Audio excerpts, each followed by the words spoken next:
વિના ગોળ વિના મોળો કંસાર અને મા વિના સૂનો સંસાર. ગોળ વિના મોળો કંસાર અને મા વિના સૂનો સંસાર. હા, એ તો જેને જીવનમાં મા ગુમાવ્યો ને સાહેબ એને ખબર પડે કે માનું મહત્વ અને માનું તુલ્ય અને માનું અમૂલ્ય કેટલું છે. એવું સુંદર મજાનું પદ.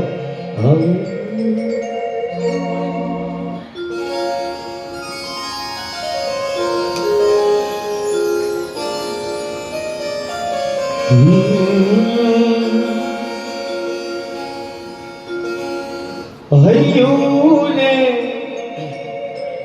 હે મારો માતુ દયાનો મીઠો દરિયો રે અમી વરસે આખડીમાં વર્ષે અહાડી હેરી રો કેદાર કહે કે જગ આખું તારી તોલે કોઈ ના આવે રે. કેદાર કહે જગ આખું તોલું તારી તોલે કોઈ ના આવે રે. આજ મારી જન્મની દેનારી માં તારી યાદ આવે રે. મારી જન્મની દેનારી માં મને તારી યાદ આવે રે.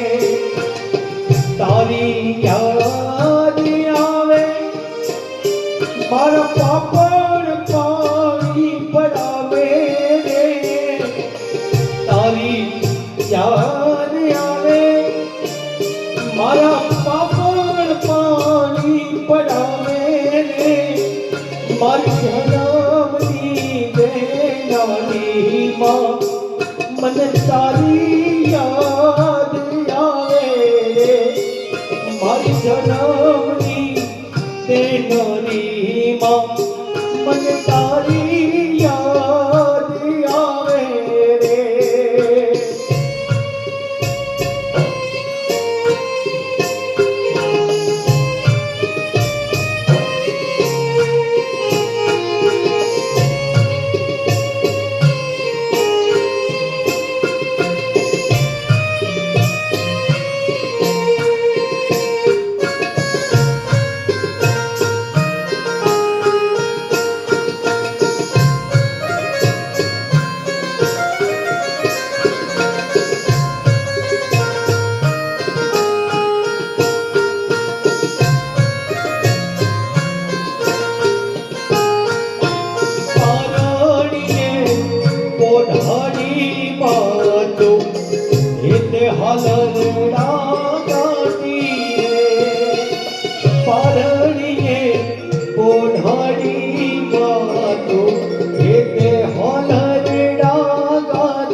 પપૈયા કોયલ સાંભળવાને આવે રે. મોર રે પપૈયા કોયલ સાંભળવાને આવે રે. નંદના એ લાલાને માત સોદા રે ઝુલાવે રે. નંદના માત સોદા રે ઝુલાવે રે. મારી જન્મની દેનારી માં મને તારી યાદ આવે. મારી જન્મની દેનારી માં મને તારી યાદ આવે રે.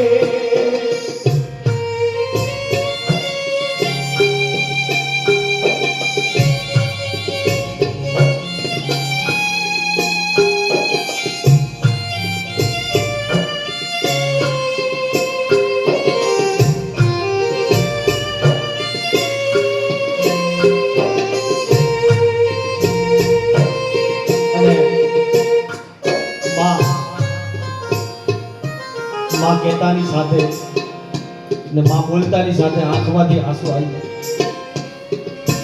માં શબ્દ એવો છે, માં શબ્દમાં એટલી તાકાત છે. કહેવાય ને કે માનું હૃદય બહુ કોમળ હોય. છોરું કછોરું થાય પણ માવતર કમાવતર ના થાય. હા, છોરું કછોરું થાય પણ માવતર કમાવતર ના થાય. સાહેબ, આવા માની કુખે આવા દીકરા જન્મ્યા હોય ને કે જનની જણ તું ભગત જણને કા દાતા કા સુર, જનની જણ તું ભગત જણને કા દાતા કા સુર, નહીતર રહેજે વાંજણીને મત ગુમાવીશ તારું નો. એવા આવા દીકરાઓ બેઠા હોય ને ત્યારે આવી પ્રાર્થના સભાઓ થાય. બાપ, સત્ય સનાતન ઘટના કહું છું કે માં શું હોય. હા, પરિવાર કહું કે છોરું કછોરું થાય પણ માવતર કમાવતર ના થાય. એક દીકરો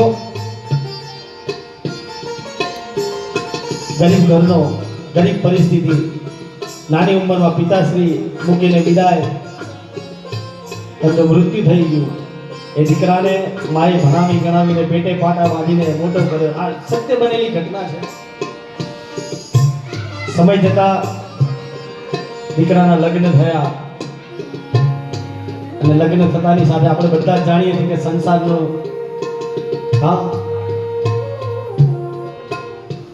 વાસણો ખખડવા માંડ્યા ઘરની અંદર. એટલે દીકરાએ કહ્યું કે મમ્મી,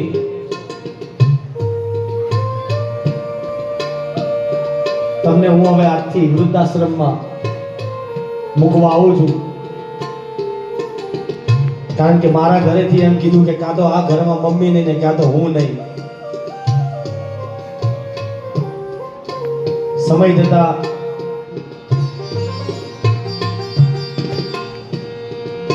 દીકરો માને વૃદ્ધાશ્રમ મૂકીને આવ્યો અને વૃદ્ધાશ્રમમાંથી એક કાગળ આવ્યો દીકરા ઉપર કે બેટા, હું બહુ અહીંયા સરસ મજાનું જીવન જીવું છું, મને બહુ આનંદ છે કે જેવું કરો એવું ભરો, જેવું કરો એવું ભરો, એ ભાવના ભૂલશો નહીં.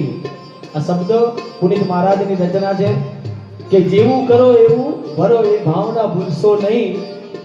અગણિત છે ઉપકાર એના, એ કદી ભૂલશો નહીં.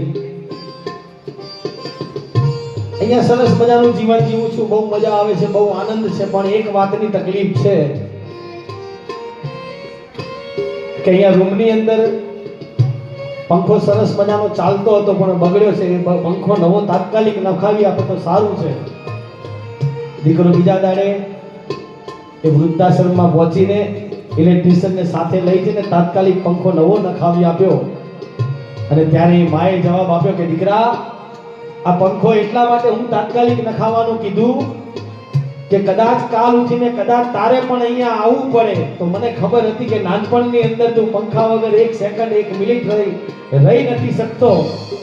એની વ્યવસ્થા અત્યારથી કરી આપું, અત્યારથી આ સગવડ કરી આપી. આ એ માં છે.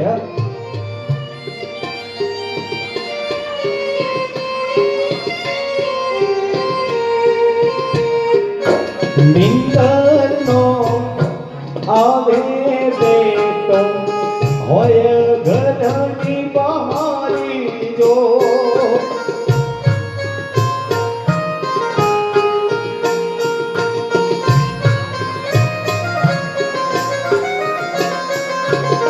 અખડે તેની માહરે ખે મારે ઉઘાડે જો.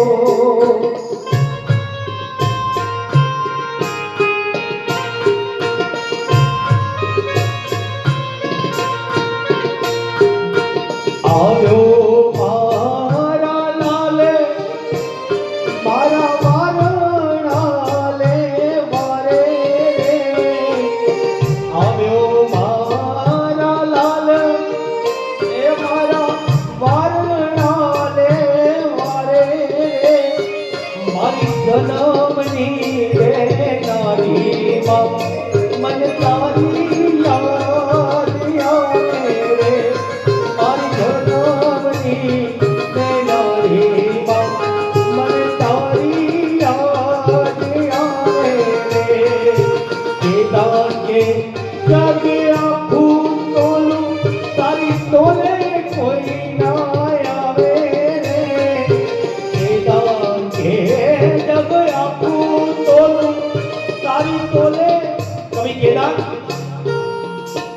લખતા લખતા કહે, કવિ કેદાર લખતા લખતા કહે કે હે માં હે જનેતા, કેદાર કહે જગ આખું તોલું, આખું જગત તારા ચરણોમાં મૂકી દઉં, આખું જગ તોલું તોય તારી તોલે કોઈ ના આવે એવી માનું.